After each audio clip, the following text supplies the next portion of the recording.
What is the pancreas? Where is it? What does it do?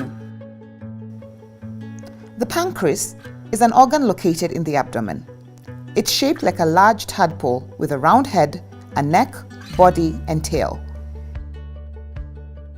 It is surrounded by the small intestine, liver, and spleen. The pancreas has two kinds of cells. Each type of cell produces a different substance.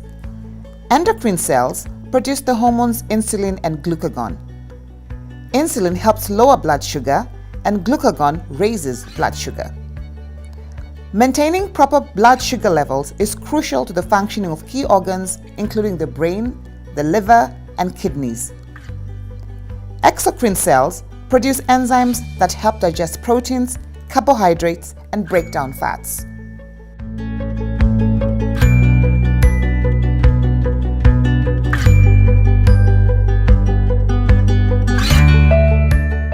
My cancer, it's not mine. The cancer has started from the head of the pancreas. Now it had metastasized to the liver and the lungs. Cancer stage 4, the last stage. All this time they had been misdiagnosing me. It was simply progressing. It was moving on. Molly has been diagnosed with cancer of the pancreas, stage 4. So what is pancreatic cancer? Pancreatic cancer is one of the most deadly forms of cancer. Unfortunately, many patients don't receive a diagnosis until it has spread outside of the pancreas. Pancreatic cancer occurs within the tissues of the pancreas and spreads rapidly to nearby organs. Due to the location of the pancreas, pancreatic cancer may be difficult to detect and is often diagnosed in more advanced stages of the disease. One sign of pancreatic cancer is diabetes, especially when it occurs with weight loss, jaundice, or pain in the upper abdomen. After that, we came back home, of course, with our hearts so heavy, called my sisters, my brothers, and I told them, this is what I've been told, and tomorrow I'm going to see an oncologist, a cancer specialist. I have cancer of the pancreas and it is stage 4. The day Molly fell sick, when she was actually sick, she was actually here in this house at our place here. And she spent the weekend, she left, she went back to her house at Nyayo High Rise. Later on during the day, the following day, she called and she said, I'm in hospital and I've been diagnosed with cancer. I said, what? Cancer? That news was so, it was like it was somebody else and not my sister. Because in as far as I was concerned, there's no way my sister, my baby sister, had cancer. The news that Molly had pancreatic cancer was devastating. Her two youngest daughters were getting ready to sit for their national examinations in 2016, KCPE and KCSE. How do they take the news?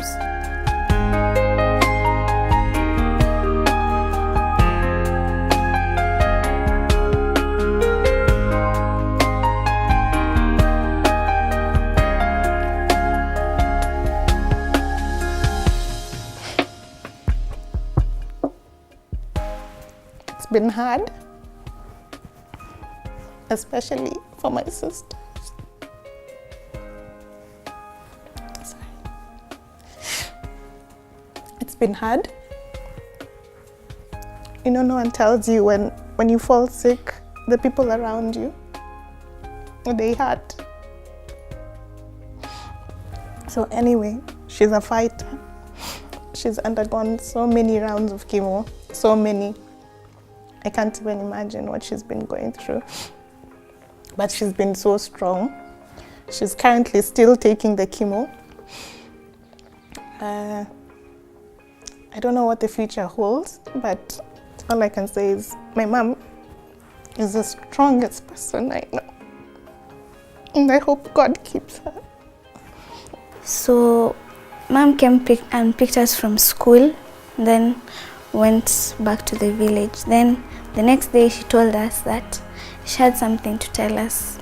Then when she broke the news to us and told us that she's ailing of cancer. I felt bad, but I didn't cry because I knew everything will just go well after that. So she kept on going for drugs. At times she could be in so much pain, she could shiver, and sometimes she wasn't happy. That made us feel bad. But then we just kept praying, hoping that she'd be well.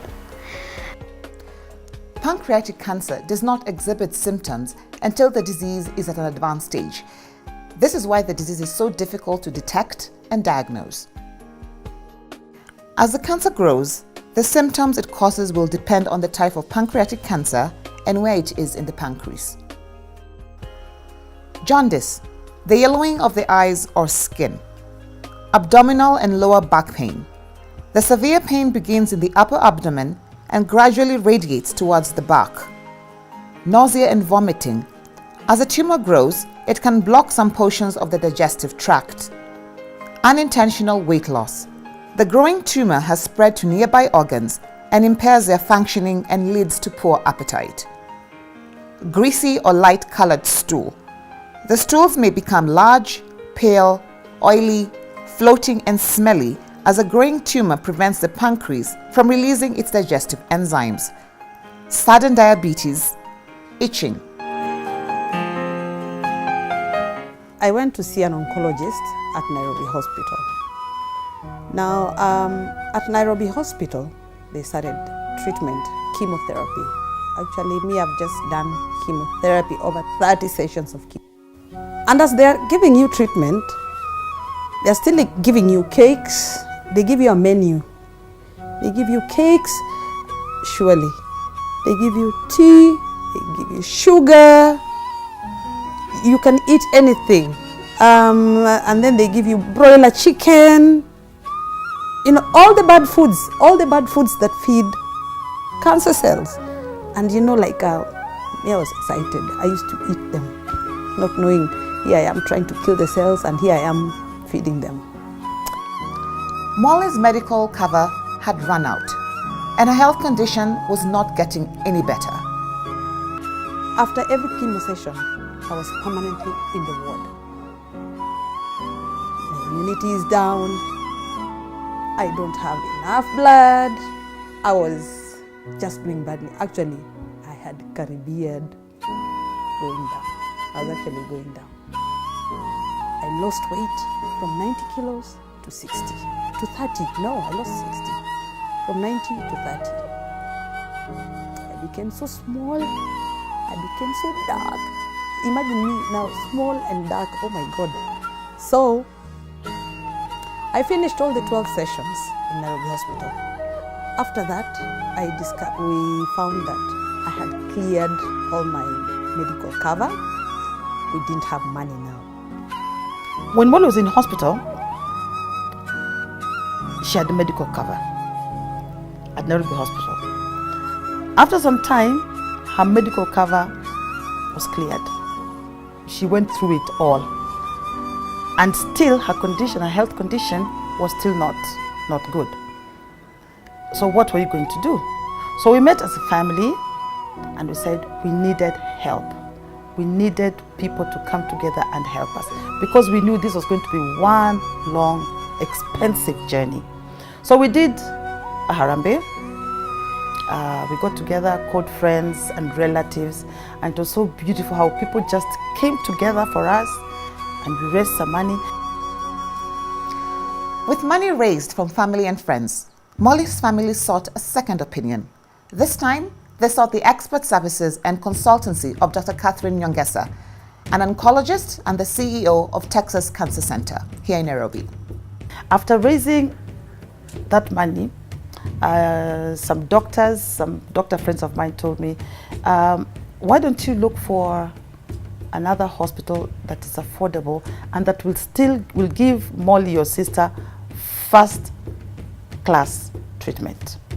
It wasn't going to go very far, so we were directed to the Texas Cancer Center, where we met Dr. Catherine Nyongeza, a beautiful, beautiful, beautiful doctor.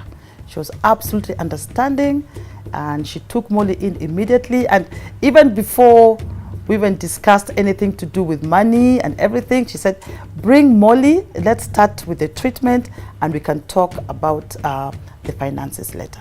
And that's how Molly is at Texas Cancer Center, and that's why she's been undergoing her treatment. And there has been tremendous, tremendous improvement in her health.